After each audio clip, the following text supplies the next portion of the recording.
Okay. I'm going to trust that we're there.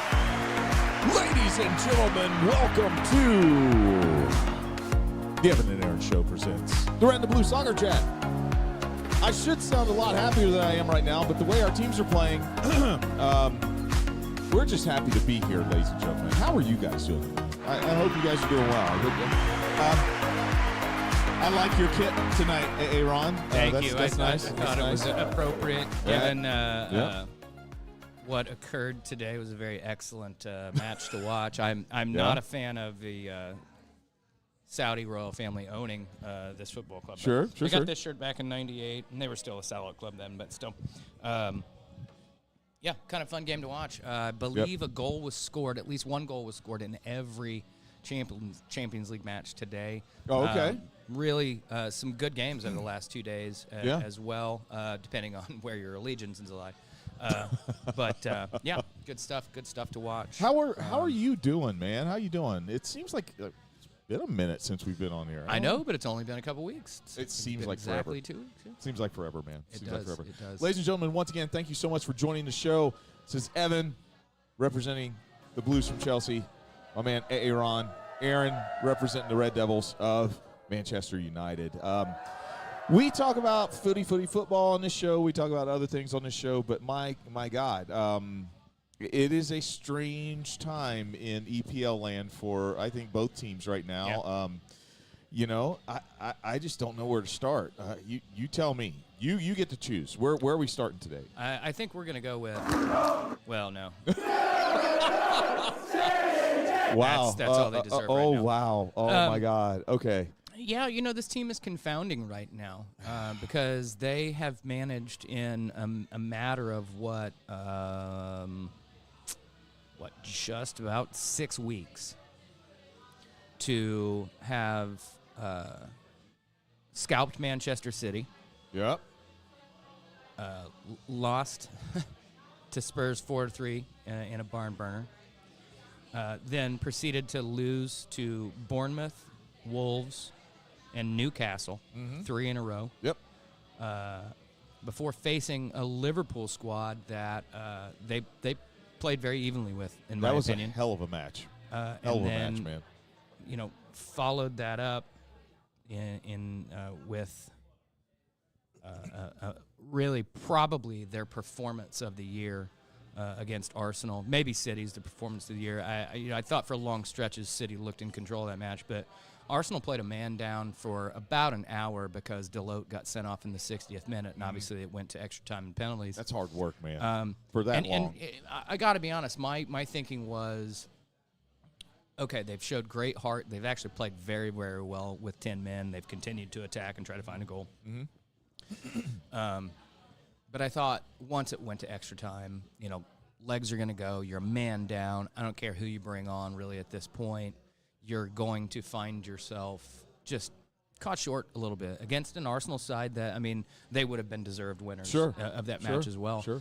But their shooting boots just failed them, and United held. I think they did more than hold on. I thought they played very well in the extra 2 frames. Obviously, got to be careful, when you're playing a man down. But then to go to penalties, and quite frankly, once it went to penalties, I felt really good about that, not just because Bayern had already saved a penalty, but I can tell you this, and I know lots of people say this in retrospect, but in my mind, I was watching that game, and I thought, he's a left footer, he's going to slam the door shut, and he's going to go across his body, Bayern's lower left, our right from the perspective. And exactly what he did, and honestly, it wasn't a terrible penalty. But Bayern just went down and made it his, and then obviously I think he had one more save in the shootout, and that was the difference. So it's a massive high. And then, the scoreline was 3-1 against Southampton, but that's very, very flattering. If you watched that game, they were limp. Southampton came into Old Trafford and absolutely took it to United. And we're up 1-0 with 10 minutes to go, and then Ahmad, took over. Absolutely, just said, "Nah, my game," and got a hat trick in 12 minutes. Pretty impressive. But then we turn around and host Brighton and Hove, And the exact same thing happened, and the difference is Brighton and Hove knows how to score goals. Yeah. Which is pretty easy when your goalkeeper just basically lays the ball at the feet. I got to be honest. Of a striker. I felt for Onana there. I was like, dude, as a keeper, I'm like, oh my God, why? Absolutely, why? You do. But these are the fine margins of the game. We found ourselves down 2-1, but we were playing better than where we were at least in control of the match against Brighton and Hove there, and one, quite frankly, easy ball to deal with. This was not something in the mixer where we've seen in recent weeks off the corners where guys are bumping into him and things like that. All he needed to do was smother the ball, and unfortunately he did not. And striker does what a poacher is supposed to do. Excuse me. But just the manner of the other goals in the match were far more indicative, and the fact that, honestly, we just didn't play well. Did not play well. Yeah.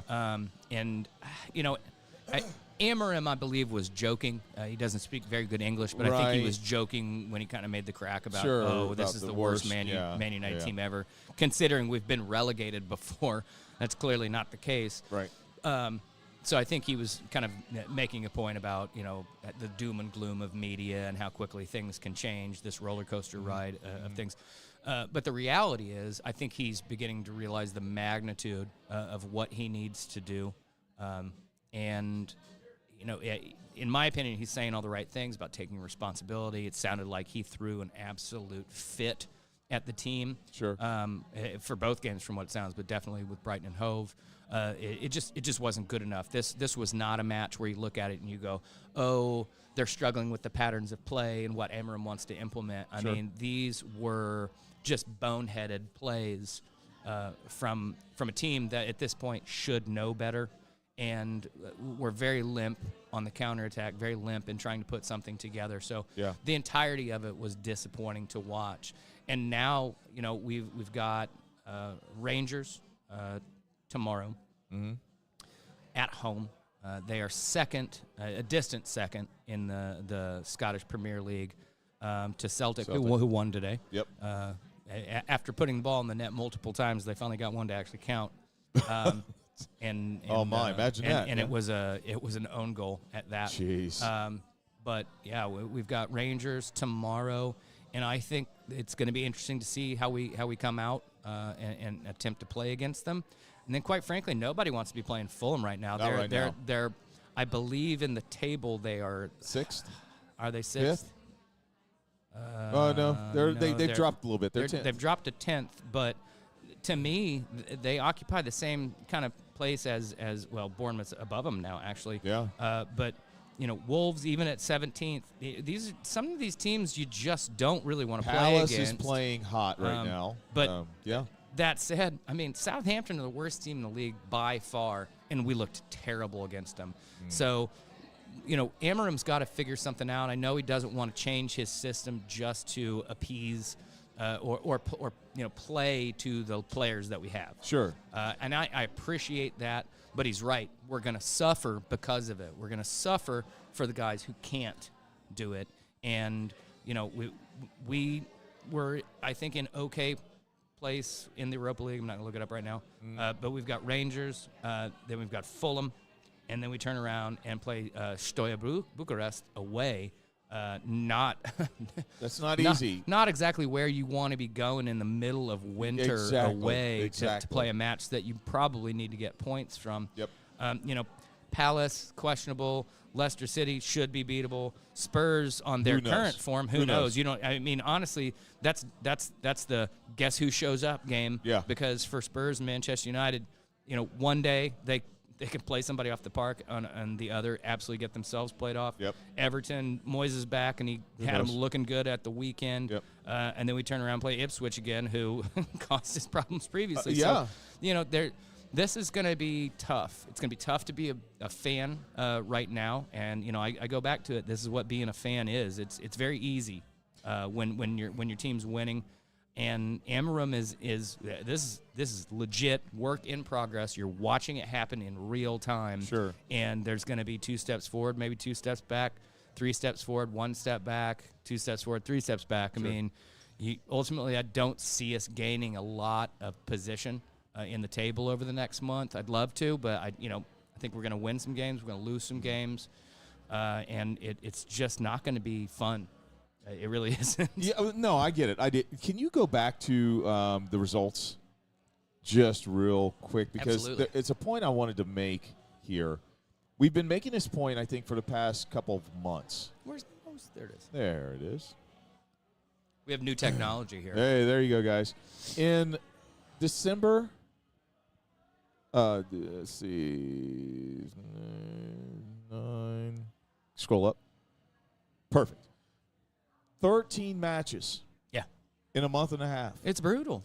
And this is kind of what I'm presenting to you. I think that both teams have kind of that same kind of and I think this is a chance to take a look. If you look at what Man U has done in January, let's put this last match aside. Let's chalk that one up as far as, you know what, this is a lot of matches in a little bit of time. If you look and see what they did in January, they took the two of the big boys to the brink, beat one of them on penalties. Mm-hmm. Turn around, have it. I mean, it's 3 points against Southampton. That's 3 points. But then turn around and then have this letdown, that they just had. Exactly. It's very frustrating. Is fitness yes part of the issue here? And it's not that they're not training correctly. It's just a lot of games in a short amount of time. Correct. And it's a situation that, Amorim is already addressing it. He recognized that they don't have – come on. They don't. Technology. They're not up. Oh, aye, puppy. They're not up to where they need to be. Sure. When it comes where they need to be. And, he had players running after the game the other day. Mm-hmm. No. Oh, me no like you when Aaron gets frustrated. I don't like that technology. Here's what I saw. I saw a Manchester United team that was kind of out there, that they didn't really have the fire or passion that they had, especially playing against Liverpool and against Arsenal.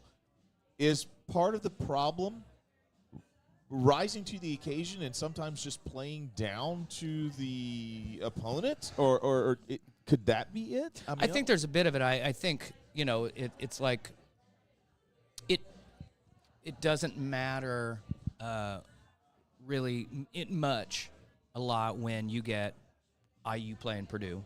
Yes. Right. You can feel this a little bit of pain. Ohio State just won a national championship, but Michigan found a way to get up for that once game. Again. And I think that's been the situation. It's City. Of course we're going to get up and play our asses off against these guys. Liverpool, Arsenal. These are our big three rivals out of four with Chelsea that you have to get up for. I think when you're like, oh, Southampton's coming to town, we're witnessing these guys who haven't won anything yet struggle to find that same desire, that same level of commitment. And you and I both played college soccer, okay? And,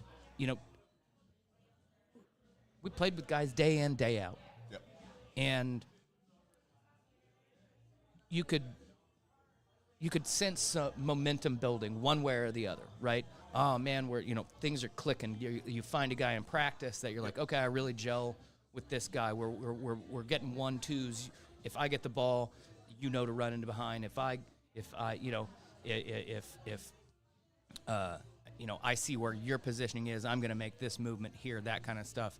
As a goalie, you get used to certain defenders, like, okay, I need you to roll out this way because this is the ball I want to be playing out, things of that nature.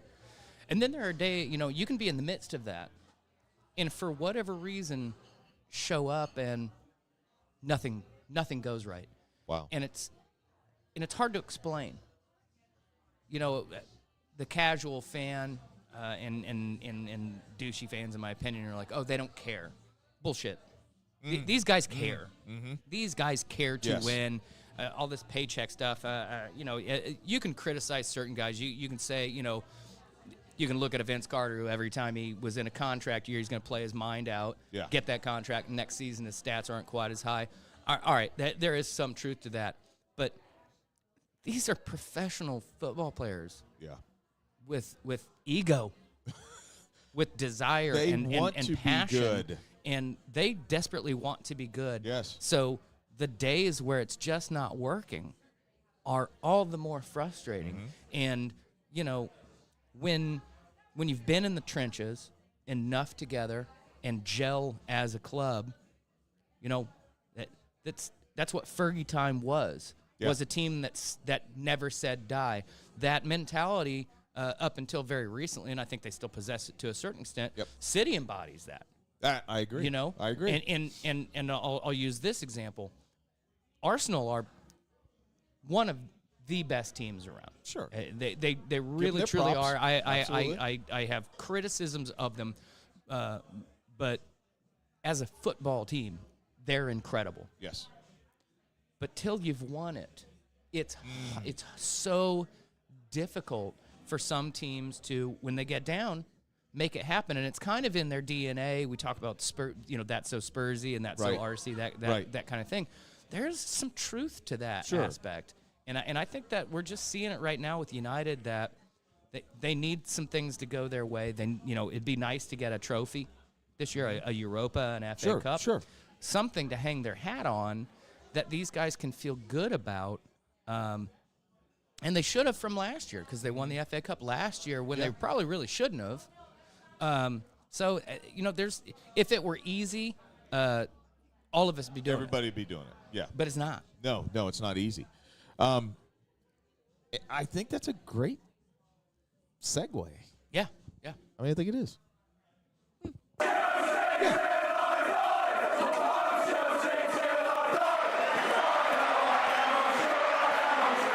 Oh, no. There it is. It's in super speed. All right. Yeah. Should see how I work. Yeah, you're just like, that's really quick. So Chelsea, kind of the same thing going on here. I mean, not to the same level, but it's a consistency issue. Yeah, it is a consistency issue. 13 matches in a month and a half. They started December out really well. Thought we were going to get a great Christmas present. We had 6 wins in a row. Then we hit Everton. Then we hit Fulham at the Bridge. And then we hit Ipswich. 3 in a row, letdowners. Dropped 6 points at the end of December. Come into January. Luckily, we played Palace before they started getting really hot. Palace is a hot team right now. Yeah. And then it was a matter of time. Yeah. In the last 3 matches, on paper, we're starting to right the ship. I don't think it's there. I think we have a lot of issues, and here's the issues that we have right now. I do believe fitness is coming into play. I'm not saying that we're not training the way that we need to be, but I do believe that fitness is coming into play. This is a lot of matches. These are a lot of matches to play against quality opponents. I don't care if we had to go to Kazakhstan to play somebody. Still, that is a hell of a trip. Yeah. And it takes a lot out of you. And so you play match after match after match. And once again, not making an excuse, because everybody hits this. Everybody has to do this. And so this is showing us a lot about what Chelsea is made of. Mm-hmm. This last match, I felt good. Mm-hmm. Not great, but I felt good about some things. And we'll talk about it after halftime. It is halftime. Yeah, it is It's halftime. Reminder, shout out Chat and Tap. As you can see from the crawl, they will be open 9:30 on Saturday with the lovely breakfast menu. Get you fat franks if you'd like. Fat franks. And then 11 o'clock on Sunday for the regular menu. Say hi to our friends here at the Chatham Tap, and tip well, as always. Absolutely. Cheers. Thank you. Slanty. Boom. Boom. Boom. Cheers, friends. That'll warm you up. Oh, it does. That Especially will on this warm you up tonight. cold evening. That's why I have this stuff on, man. I'm like, I can't do it. I'm not built for this. Not built for it. Not built for it. So, but I was I was excited to see a couple things. Number one, I was excited to see Trevor back on the field for us. Yep. He played really well. And Reese has made it a couple games in a row, which is nice. Yeah, exactly. Reese James, you can definitely feel his presence there. Chalaba, yeah, there you can. Chalaba delivered a wonderful little chip into the bottom, off of his head, just a nice little header back into. Had he been injured? He or actually just out was of out favor? No. I think he was on loan. Was he? Okay. Yeah, I think he was on loan. He's back now. But one of your 67. one of the 500 players. million people that were out. But he had a great header. The header, and it's funny because you see his reaction to this. The header was probably going to go in, but Madueke, being a striker, he's a poacher. He's a poacher. He's like, no, I'm going to make sure this goes in. And you can see when Madueke slides, you can see Chalaba running.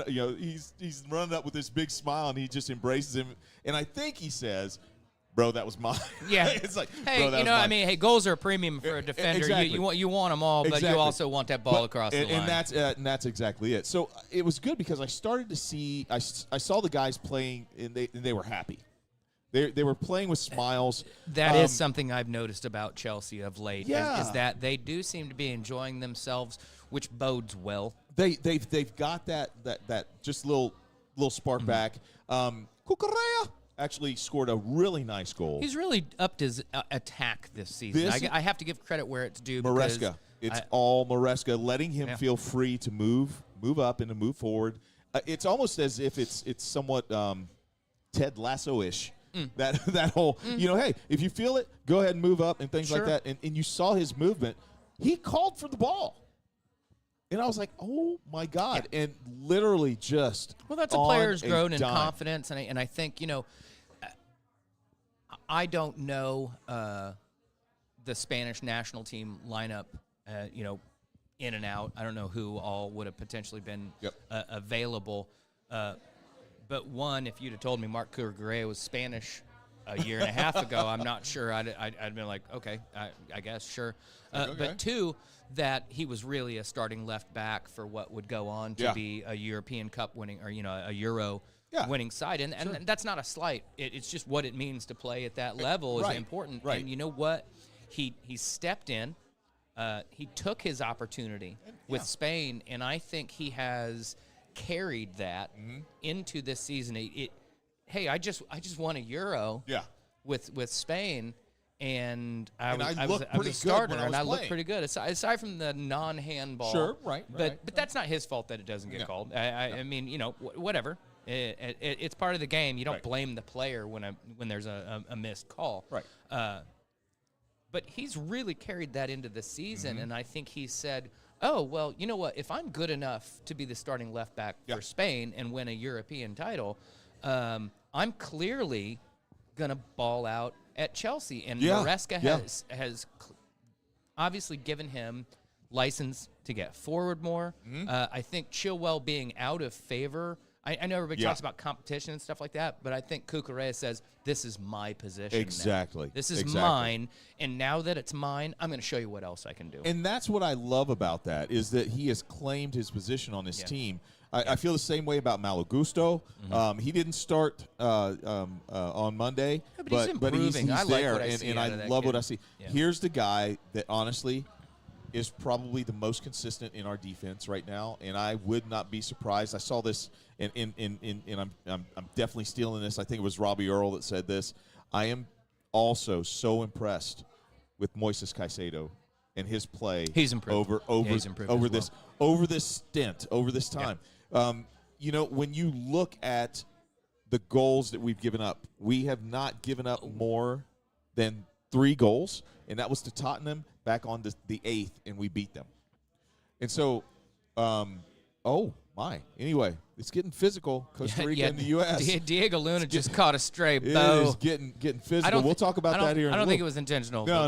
We'll get to that in a minute. But I really do like the way Caicedo's playing. I think that he has the potential, depending on what Reece James does, the potential to captain a couple of teams for us. To get his chance in doing that. Hey, good friend of the pod, there's Ryan. But yeah, I'm excited about where they're going. I do think that, guys, we're going to see more hiccups from Chelsea. we're just trying to get our legs back underneath us, to be quite honest with you. Yeah, I think you've got to be happy and proud of where this team is right now. Not to say that people were predicting doom and gloom. Sure. But I'm not sure I would have said, if you'd have asked me to put money on Chelsea being in the top 4 come Christmas time, I'm not sure I'd have taken that bet. I'm going to be honest with you. Well, I'd have taken it. Sure, I'd have taken it and said not a chance. I'll take the over. I'll take the over on that. No, seriously, before the last 3-game run, we had dropped all the way down to 8th. Yeah. I thought, okay, well, that's how close this league is. Exactly, that's how close. But that I was like, okay, here we go. We are going to be that middle of the pack team, and this is not going to be good for Maresca. But staying the course, we're starting to see, hopefully, a little bit of a resurgence from Chelsea. I don't know. But anyway, guys, that's what we have to say about the red and the blue. What do y'all think about that? Oh, thank you. Thank you very much. Yeah. Okay. It's now time. Oh, the drunk crowd, they want to hear about these guys. Yeah, they do. All right. You know, I know it's off cycle. People call it the alternate squad. I hate this. And all that jazz. I do too. I mean, one, I don't like that we don't abide by the typical FIFA schedule. But what it does is it affords us these opportunities where we can bring in some younger domestic-based players and give them an opportunity that, let's face it, they're not going to get in the competitive windows and a lot of the friendly windows when you're preparing for something. Exactly. I mean, we've really harmed the ability for national team coaches with all this Nations League stuff to see squads and have opportunities for young guys that are trying to make it into the senior side, for players that are returning from injury to make it into the senior side. I liked what I saw out of the match against Venezuela the other day. I was most impressed. I know what you're going to say. The 2 guys who truly stood out to me. Oh, and we got a goal. If you're following along, we just scored. But first off, Jack McGlynn. Yeah. Oh my. The goal he scored and the goal he almost scored are. I mean, look, you've got guys who are good goal scorers, which means they just understand how to be around. Yes. And it doesn't matter how pretty it is. No. They're poachers. Your Harry Kanes, your Pipo Inzagis, your Hollands, and they're great. But then you got guys who score great goals, and Jack McGlynn I'm telling you, scored an absolute banger, and he meant every part of it, and he deserved the second one because that was a screamer as well. But that first one was world class. Yeah, I would agree. I would absolutely world agree. Class. Absolutely agree. He got left with a little bit too much time than you want. I mean, defensively, you're going to look at that and say you got to close this guy down a little bit. That maybe he wasn't in the scouting report. I don't know. Well, I just mean a lot. There's so much newness going on. Yes. Right. And a team like Venezuela is going to be really focused on they're bringing their new young guys through. That's the purpose of these.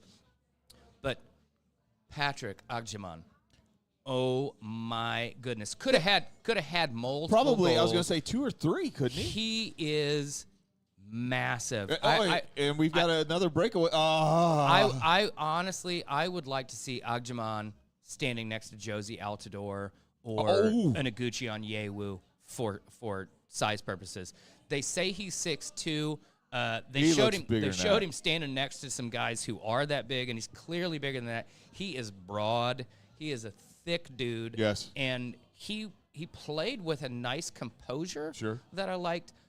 Honestly, these guys are on the up.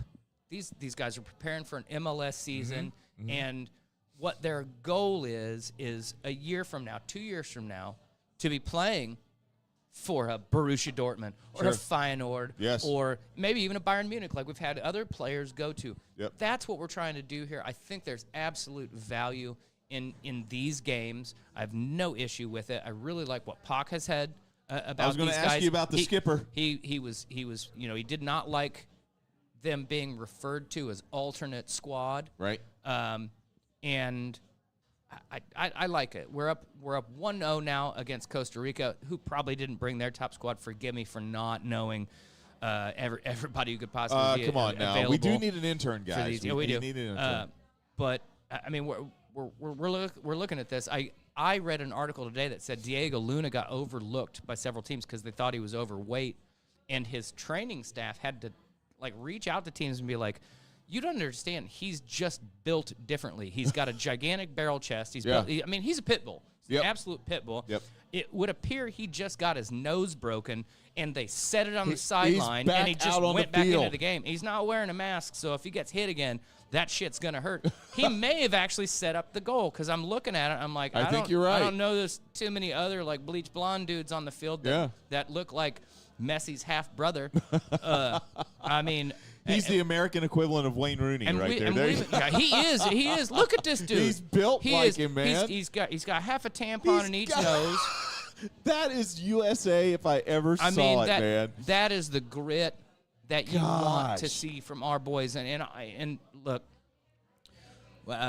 Christian came on today. Let's look at some scores and see what the final in the Milan game was. Because I believe they won that game. I don't know if he came on and did much of anything. I don't know either. But it was glad to see him back because he'd been out for a couple games. Here's what I love about this Wrap team. our boy in cotton wool. Oh, man. It's exactly what you said. These guys, I have not seen our guys yet, walk with their heads down. Shake their heads at each other. I've not seen that. It's almost like they're like, okay, guys, hey, come on, let's go. We got more to play. We got more stuff to do. I believe Pac is he Argentinian or Uruguayan? Argentinian, I think. Don't quote me on that. I think he's Argentinian. Oh, wait, hang on. Intern, do a quick look up. Yep, I got you. I'll stall for time here. Yes, Christian did make it into the game. He came on for Ismael Benacer. It was 1-0, and I believe that goal got scored before Argentina. He came on. So Argentina. So, damn, Pac. He's our age. Pac, yeah. He looks so much better than us. I mean, I'm just saying. Gee, I wonder why. Damn. Okay, yeah. But he said he wanted to see more of that Argentinian fire and Argentinian flair, and I love that. I love him saying, "Look, let's take a page out of other let's embrace us as a melting pot." Yep. Look, the number of guys on this squad that are either born overseas, to American parents or naturalized here, what have you. Let's embrace that. Let's take advantage of the fact that we got guys who come from a German background, who come from an English background, who come from a Central and South American background, and marry that flair and create a style of play that the rest of the world goes, the fuck is this? It's and interesting. I think Pac, he's been handed the reins. He's been given free rein here to say, mold this group of what are clearly talented players into something that we can be proud of going into a World Cup and can give Americans hope at a time when, let's face it, it wasn't the greatest performance last time around. No, it wasn't. And it was like oh my gosh, we have all this talent, and Pulisic is breaking himself in half, running into a goal and scoring it. Yep. And nothing nothing came of it. I think we also have to err on the side of caution too. This is not a Chelsea rebuild. Pac does not have the people here that he will have whenever the World Cup is here. True. He doesn't have those folks. But what he's doing is so important. He is building that bench. Yeah. He's building those secondary players to say, hey, guys, look, I know that some of you, if not most of you, are either going to be on the bench or may not come with us. But while you're here, make it known that you want to be here. But you're 18, you're 19, you're 20, you're playing in the MLS. You're going to be okay. You're on my radar. Yep, and absolutely. 3 years from now, I'm going to be talking about you moving into the senior squad and being a part of what we're going to do for 2030. Yep. And I absolutely love that. I do too. I think that we are now looking at a consistency that we can say from year in to year out that the U.S. men's national team has a better chance of making the World Cup each time it's around. Yeah, absolutely. Now with well, Pac. and we need to be looking at our goal needs to begin to be quarterfinals, Sure. semifinals of a World Cup. Absolutely. Our pedigree is going to be a struggle. You know, you're always going to run into Brazil, Italy, Argentina, Germany, England. And the weight of those teams is sometimes difficult to overcome. But you put yourself in a position to consistently play against them, to give them problems, and that's all we're asking for. I don't know if I'm going to see the U.S. national team win a World Cup in our lifetime. Sure. That's a big ask. Oh, yeah, absolutely. But there have been a couple times I've seen us get fairly close with teams that have nowhere near the talent that we have available here. Now, the rest of the world didn't stop. Brazil is continuing to be more Brazil. Yeah, absolutely. France, all these teams, they're still doing their thing. Still there. But man, we've closed that gap. Japan has closed that gap. South Korea has closed that gap. Cameroon has closed that gap. Egypt has closed that gap. Ivory Coast. All these teams have said, "Look, we get it. You are the only guys with stars above your crest. Right. But you know what? We're coming for you." Yeah, we're coming for one or two or three. And I think that, where we need to start, yes, we want to aspire to be those teams. I think it really matters about what we do. What do we do against the Belgiums? What do we do against the Netherlands? What do we do against, you know what I mean? It's not like they're not top-tier teams, but they're those teams that are kind of like just a little bit within reach for us. What are we going to do against those teams? And I think if we can get wins against those teams, it will go to help our confidence so much more when we start looking at the really big boys. I think that's kind of where I was getting at with that wasn't a vintage Netherlands side, and they kind of swept us aside. Sure, absolutely. And we have got to figure out how to manage those matches. Yes. And we have guys with a level of experience and composure that we've never had before. And I trust in Pac right now to try to figure out how to get us. Yes. How to get them collectively to elevate. Absolutely. Absolutely. I totally agree with that. Ladies and gentlemen, what that did was it brought us to, whoa, wait a minute. We've got another.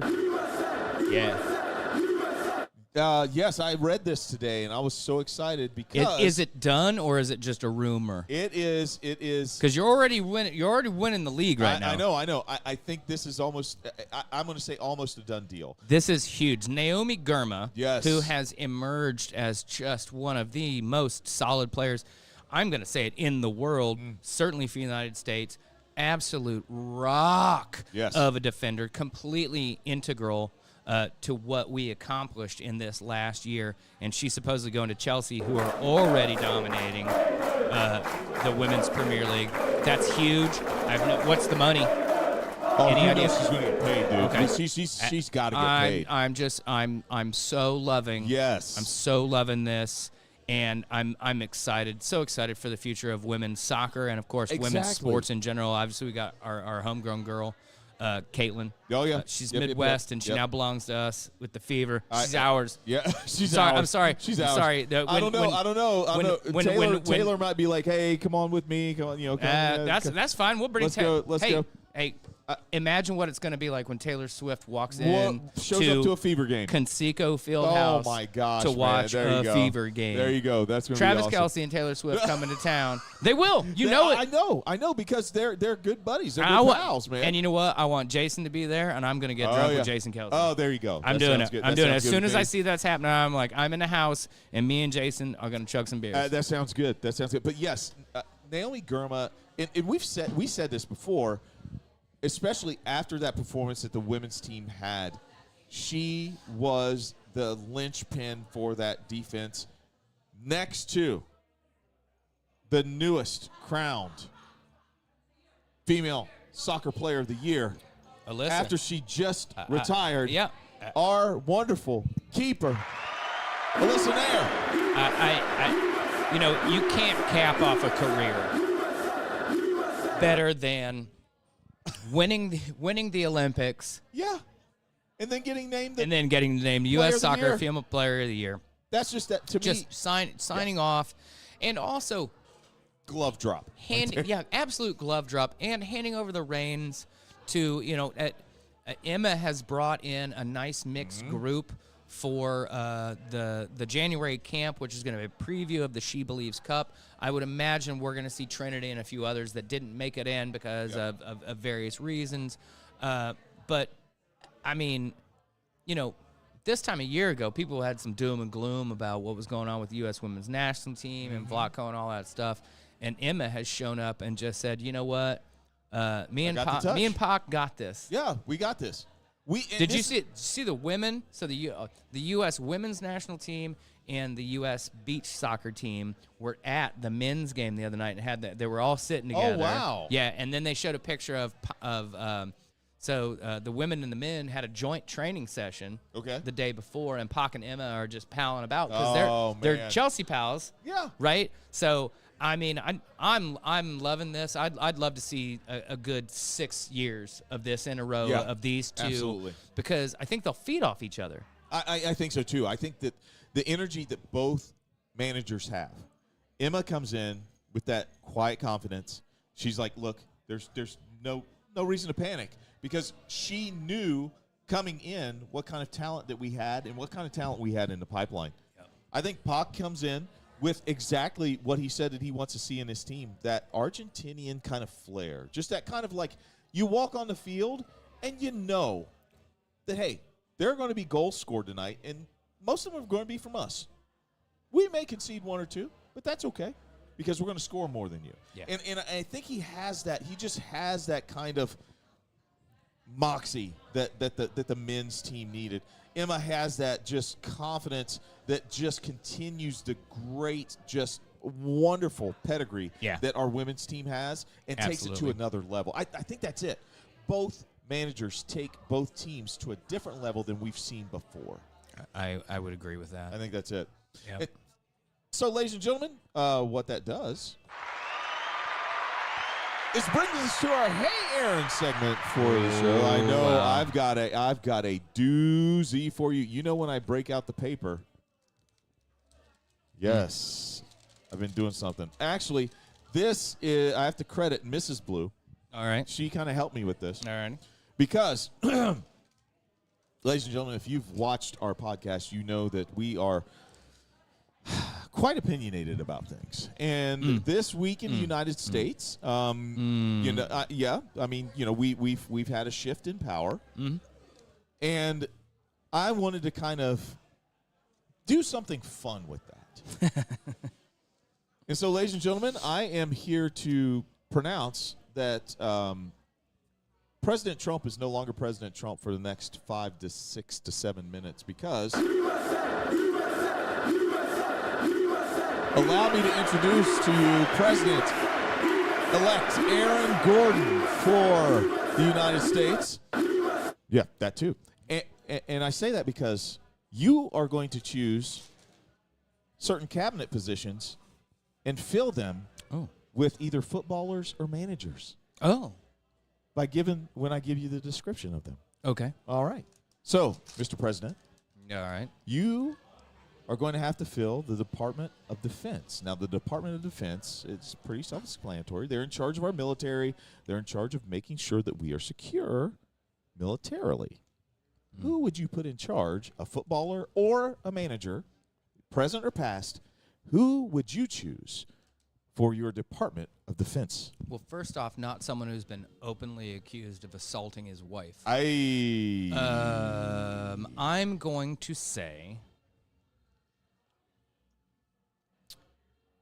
I hate this answer. I hate this answer. Oh, no. But Diego Simeone. Wow. Manager of Atletico Madrid. Wow. Master of defending his castle. Okay. But also understands when and how to use his attacking weapons. Man, I love that. Yeah. That old guy has his stuff together. Because my first thought was way too obvious with Roy Keane. Okay. But I think Diego is clever. Yeah. I don't like some of his tactics, but I got to be honest, I don't like some of our tactics. But I mean, if we're trying to translate how to protect, how to defend, and harm the opposition, Yes. he's your man. Okay, excellent, excellent. All right, next department head you have to choose. The Department of Homeland Security. Now, this is different because Homeland Security secures the nation, like our homeland, from international and domestic threats. Okay, so we're talking cyber threats, all that other stuff. Who would you choose for the Homeland Security Department head? Nemanja Vidic. He is the best pure defender. Considered the best straight-up center back. Okay. The Premier League has seen, Rio and John are, Rio's a ball player. He's cerebral. He has an understanding. John Terry's a rah-rah guy and strong backline. But I think if you're looking for somebody to say, nah, you don't get to punch us in the face, it's Nemanja Vidic. Excellent. Okay. Next one is incredibly self-explanatory. I didn't even have to write down an explanation. Department of Health and Human Services. Who would you go with here? Wow. Department of Health and Human Services. Now, they obviously have to do a lot with health. Let me take another drink, and I can be a little more specific. And human services. I think you would think of someone who's somewhat of a nurturer, but can move things forward. The very nature of being the red half of this conversation, I'm obviously going to drift toward, players and coaches that I'm uber familiar with. Yeah. I'm going to say Ole, because he strikes me as the kind of guy so good who he could put his arm around you, and say, this is what needs to happen, and he would be nurturing. But he could also be very stern and say, this is what needs to be done, and it needs to be done right now, or we will not be successful. And I appreciate that. I like somebody who understands the personality of the people that they're talking to and can tailor the message. And I think that's really necessary in that role. That's perfect. And what our previous guy was very good at. Sure. He was very straightforward and said this is a serious issue, but explained it to us. Yeah. But guess what? Right? I mean, I love that. Yeah. I love that about it. I think Ole's nurturing nature would be very good. That is really good, respect. Man. Wow, that was a nice one. 3 more. Head of the Department of Interior. Now, what they do, they take care of all the management of and conservation of all the federal lands and natural resources. So underneath them falls the DNR, the National Park Service, etc. The Department of Interior, who is good at management and conservation of all of the natural resources in federal lands? Who would you choose for this? I'm gonna say David Moyes. Wow. And it's because for the longest time he was in charge of Everton, who had a limited budget. Mm-hmm.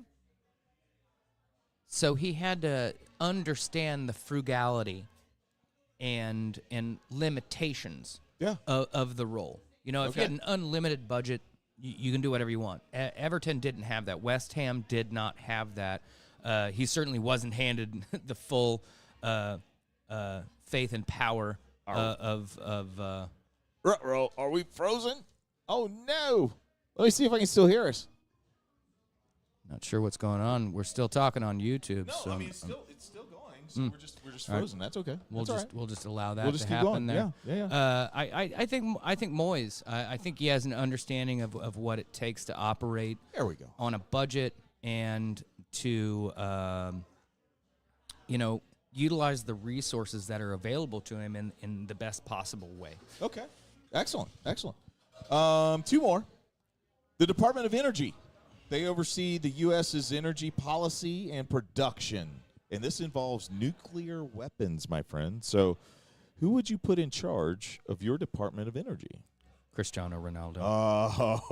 Oh. No one has ever worked harder. Wow. No one has ever gotten more out of their own bodies. Yep. There's never been anybody who's understood how important the link between good eating, good workouts, just so many positive things, putting in the effort. He's the Kobe Bryant of soccer. That he just is a has a huge, fantastic huge understanding compliment right of there. what is required. Yeah. And I think he would look and say, this is what is needed. This is how we fuel this country. This is the effort and energy we put forth. This is why I do this, ladies and gentlemen, because this man is brilliant. All right. Last one. It's a big one. And if you say anybody from Man City, I'm going to ask you to answer again. The Department of Treasury, responsible for finances and economic prosperity of the country. Daniel Levy.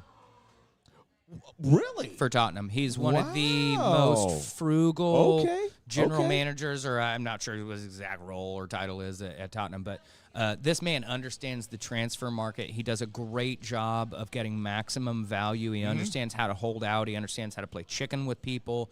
He understands the value of the dollars that are available to him, and I think he does a great job. I don't think it's his fault that Tottenham can't quite put together trophy-winning seasons. I agree.